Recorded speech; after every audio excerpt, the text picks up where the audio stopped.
তুমি আমার ক্ষমা করে দাও। বিচার বলে একটা কথা আছে না, প্রকৃতির বিচার।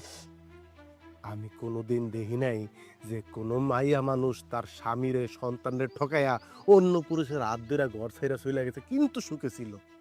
থাকে না, তুমিও যে থাকবে না সেটা আমি জানতাম, কিন্তু এত দ্রুত এত দ্রুত যে আল্লাহ তোমার শাস্তি দিব সেইটা অবশ্য আমি চিন্তা করি নাই।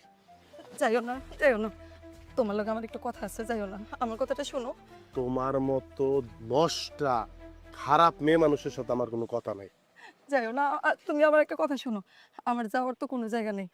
তুমি আমারে তোমার ঘরের এক পাশে একটু জায়গা দিও।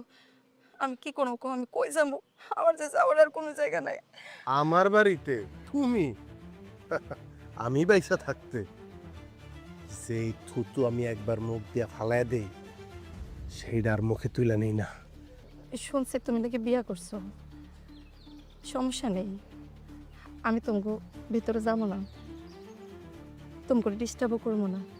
আমি চাই তুমি সুখে থাকো। আমি তো তোমার সুখ দিতে পারি না, ও যেন তোমার সুখ দেয়।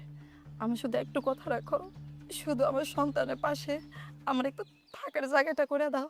খবরদার, কোনোদিন আমার সন্তানের নাম যেন তোমার মুখে না শুনি। জন্ম দিলেই মাওন যায় না, মা আর লিগে কিছু গুণ থাকা লাগে।